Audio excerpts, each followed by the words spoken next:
de Venezuela ha anunciado que en pocos minutos va a compartir las nuevas instrucciones de lo que viene para Venezuela, sobre todo la línea de su gobierno de transición.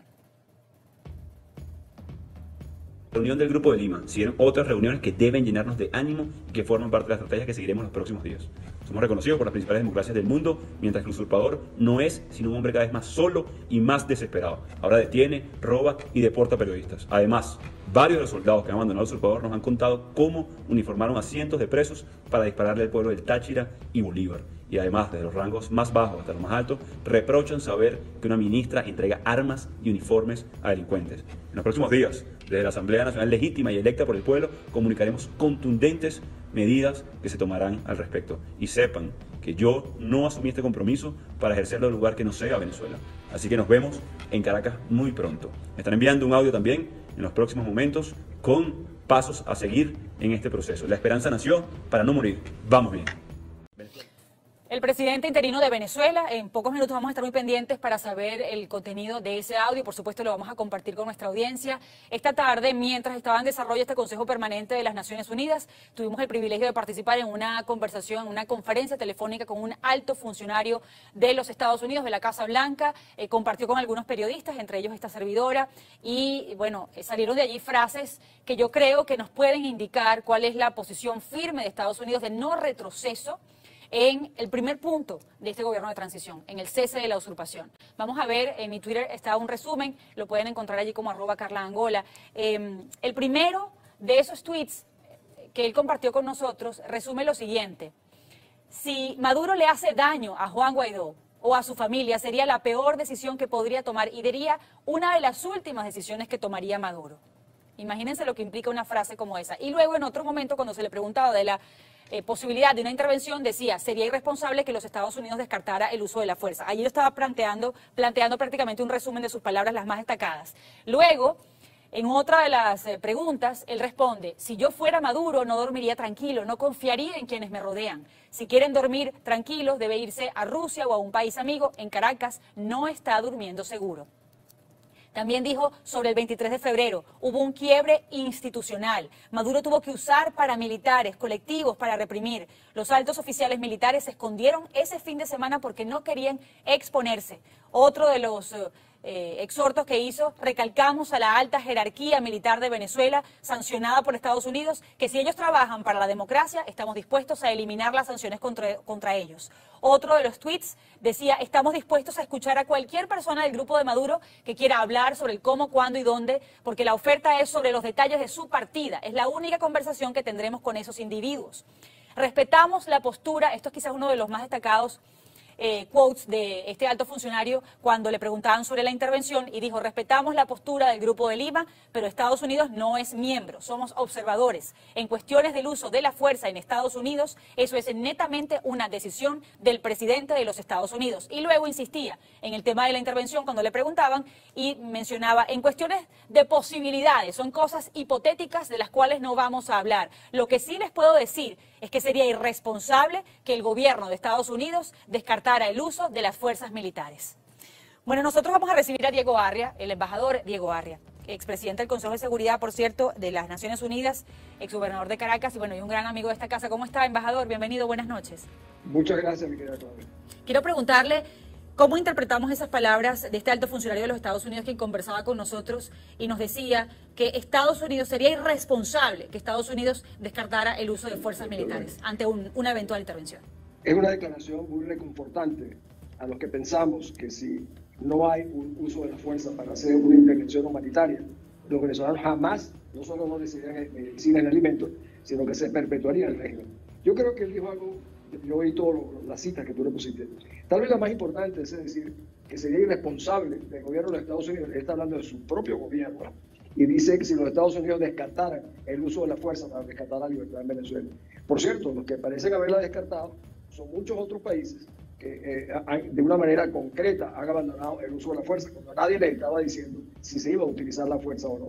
Me parece que es una declaración muy importante y que se une a lo que los Estados Unidos, su representante, dijo hoy, esta tarde, en el Consejo de Seguridad. Es, creo, la declaración más concreta, más severa y más importante de la que he oído en mucho tiempo. Quiero preguntarle sobre justo el desarrollo de ese Consejo de Seguridad de la ONU, porque sentimos, había decepción entre nosotros como venezolanos y latinoamericanos, porque algunos países quisieron decir y dijeron abiertamente que era un tema doméstico, que eran los venezolanos quienes debían encargarse de buscar una salida, que la comunidad internacional podía acompañar prácticamente en estos foros discutiendo sobre elecciones, cuando el dictador y el tirano sigue estando en control de esas instituciones en particular, no del país, pero sí de esas instituciones.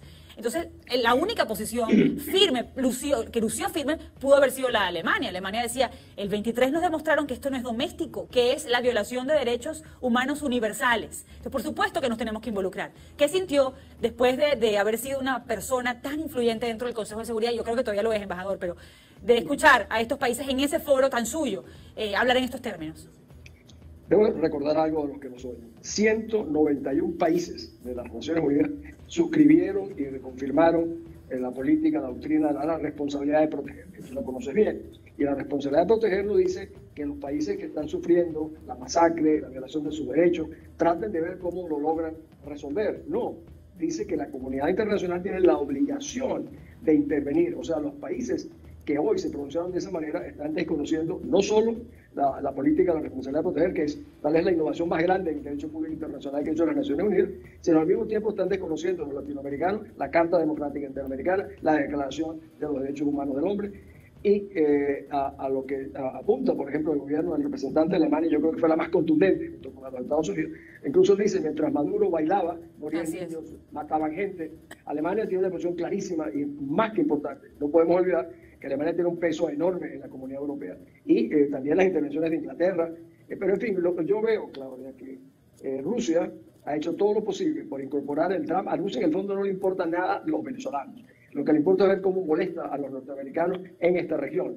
Y están convirtiendo a Venezuela en una especie de ficha, creando una especie de nueva Guerra Fría. Porque eso fue el enfrentamiento entre el representante de los Estados Unidos, el representante ruso. Parecía otra vez un ejercicio de Guerra Fría. Embajador, ¿por qué Estados Unidos, y esto sí por favor me lo responde al regreso, por qué Estados Unidos va, no quiero cometer un desliz, pero Estados Unidos va a la ONU, ya esta es la segunda vez, a consultar este mismo tema, planteándolo como una emergencia. Fue a la OEA, prácticamente durante estos 5 años que esta servidora tiene en los Estados Unidos, han estado advirtiéndole a la OEA que es un riesgo para la región. Lo hace por cortesía, lo hace por procedimiento, porque hoy me decía un coronel, el presidente de los Estados Unidos ni siquiera necesita el Congreso para tomar una decisión de una intervención en una nación. Tiene el poder ejecutivo de hacerlo si considera que hay una situación de riesgo para ciudadanos estadounidenses o para un aliado, para el territorio de algún amigo de algún país aliado. Iría al Congreso por cortesía.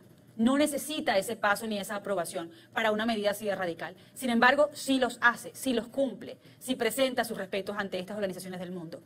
¿Cómo lo ve usted? Este escenario de la intervención, si Donald Trump necesita el Congreso o necesita estos espacios multilaterales como para decir, bueno, me dan el permiso, ¿lo necesita o no lo necesita, embajador? No, a menos que fuera una declaración de guerra, en el único momento que tiene que ir al Congreso. No, estas son operaciones en las cuales el presidente tiene absoluta competencia. Pero tú me decías algo que me parece que es la pregunta crucial en este momento. Tú decías, los Estados Unidos han ido 2 veces al Consejo de Seguridad. Sí. Y debo recordarte, como tú sabes, que en el año 17 hicieron una fórmula larga del Consejo de Seguridad. En el año 18 otra fórmula larga, ambas convocadas por los Estados Unidos, Francia e Italia. Y ahora nuevamente una segunda en el Consejo de Seguridad. En esta segunda oportunidad le exigieron a la Secretaría que presentara un informe sobre la realidad que fue contundente porque ahí se censura y se condena a Maduro. ¿Por qué lo hace el gobierno de Estados Unidos esto? Esto no es un paseo que están haciendo diplomático con las Naciones Unidas, no. Ellos saben perfectamente que un presidente como el presidente Trump, que ha sido repetidamente criticado por ser acciones unilaterales y no utilizar los mecanismos multilaterales, le están diciendo al mundo, hemos utilizado todos los mecanismos multilaterales que existen. Hemos estado en la OEA, en las Naciones Unidas, y sin embargo este narco-régimen está liquidando un país. Estamos bajo la obligación, no solo la responsabilidad de proteger, sino un principio universal de los derechos humanos. O sea, han agotado, le han dicho al mundo, hemos agotado todas las instancias. Y en todas las instancias ha resultado imposible. Es el momento de que entonces utilicemos la fuerza. ¿Para qué la fuerza? Porque una intervención humanitaria requiere fuerza, Claudia. A mí me tocó participar, creo que tú te lo comenté una vez, en la primera intervención humanitaria que fue en Yugoslavia, en Bosnia. Y nuestros camiones de las Naciones Unidas iban resguardados por militares. ¿Por qué? Porque si no se lo cogían los serbios y no llegaban donde tenían que llegar. Si tú realmente, y no es simplemente que quieres hacer un desfile de camiones, quieres llevar la asistencia humanitaria a un país como el nuestro que sufre, tienes que hacerlo apoyado por la fuerza para garantizar no solo que ingrese a ese país, sino que en adición ese país llegue a las personas que deban llegar. Embajador, en una conversación nuestra privada, usted me describía ejemplos como el de Milosevic, como el de Granada, incluso como el de Panamá, porque hay quienes dicen, bueno, se decepcionan porque escuchan, por ejemplo, el Grupo de Lima rechazar el uso de la fuerza o ahora a este Consejo Permanente en algunos países decir que eso le corresponde a los venezolanos y que la salida es a través de elecciones pacíficas, justas y libres. Entonces, este tipo de procedimientos se anuncian, se discuten en foros políticos o cuando se toma esa decisión hasta los congresistas están en pijama y no se enteran sino cuando ya terminó. Bueno, alguien me recordaba hoy que cuando el caso de Noriega hubo una votación en la OEA, 20 países votaron en contra de que se usara la fuerza, 6 se abstuvieron, entre ellos Venezuela, y un país votó a favor. Ese país se llama los Estados Unidos. Y efectivamente, al día siguiente sacaron a Noriega de Panamá. Los Estados Unidos no tienen que pedirle permiso a nadie. Y yo te digo una cosa. Este es el momento. Que hemos hablado muchas veces de eso. Yo siempre digo que en la medida en que los países sientan las necesidades y el sufrimiento de otros como los suyos, un poco lo que usted ha dicho, que me dice mi hija Manuela, de que si tú sientes a los venezolanos como tu familia extendida, tú estás dispuesto a aceptar cualquier clase de ayuda. La ayuda de los Estados Unidos es fundamental, porque tengo el convencimiento que será el único país que realmente está dispuesto a hacer cumplir realmente las obligaciones que las Naciones Unidas le impone a la comunidad internacional. Es en este caso, la responsabilidad de proteger, que debería ser asumida por toda la comunidad internacional, la estaría asumiendo entonces el gobierno de los Estados Unidos después, te repito, después de haber intentado todas las fórmulas multilaterales. Y nosotros los venezolanos, cumplido con todas las exigencias que nos han puesto, negociaciones, conversaciones, diálogo, hasta el Papa Claudia nos ha impuesto condiciones y todas las hemos cumplido. Como yo digo, ahora el mundo tiene que cumplir con nosotros, porque ya nosotros hemos cumplido bastante con el mundo. Y creo que el presidente de los Estados Unidos está atendiendo justamente a esa realidad. Para mí, más que bienvenida. Embajador, sabe que un grupo de especialistas europeos en conflictos bélicos hizo un escenario de cómo sería una intervención en Venezuela y decían que en 23 minutos esta gente ya estaba... en la calle. Sí, bueno, digamos, fuera de los espacios de control del poder. Yo le pregunto... Es que fíjate, Claudia, sí. Por ejemplo, en Irak, es un artículo en internet que leí de especialistas en estos temas bélicos, ¿no? Pero dígame.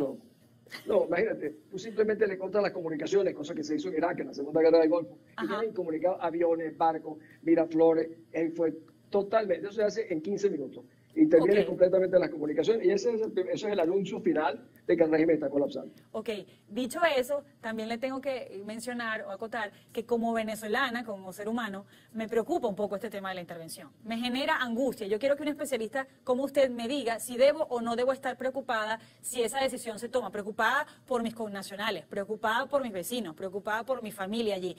Porque en otros procedimientos de este estilo ha habido daño colateral, de inocentes.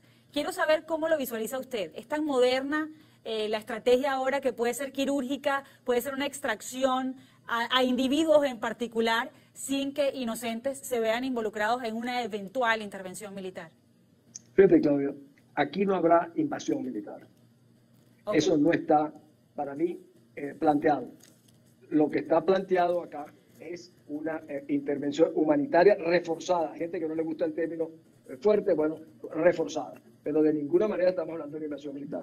O sea, daños colaterales, etcétera. Eso no es para mí lo que está planteado. Serán otras modalidades las que se ajusten. Y por supuesto, los Estados Unidos no van a revelar cuáles modalidades van a utilizar, pero yo estoy seguro que utilizarán las más pertinentes. Recuerden que dentro de los propios Estados Unidos no les gusta, como dice, poner boots on the ground.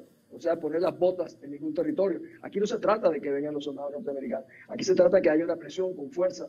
Yo vi en Yugoslavia, que es una experiencia, o en Ruanda, que mientras que simplemente llevamos asistencia humanitaria sin fuerza, mataron 200.000 o 300.000 personas en Bosnia y 400 o 500.000 en Ruanda. Eso no se puede volver a repetir. Y el mundo no puede simplemente decir, vamos nuevamente a presenciar un genocidio en cámara lenta, como fue en el Congo, como fue en Ruanda, como fue en Somalia, porque esto, justamente por eso es que existe la política de la responsabilidad de proteger, porque ha sido una especie de arrepentimiento de la falta de responsabilidad de la comunidad internacional de entender que hay causas que desbordan cualquier limitación, como por ejemplo el respeto a la soberanía interna. La responsabilidad de proteger, en el fondo, era una patada a la basura a la política, por ejemplo, la que ha seleccionado México, que es la de la neutralidad.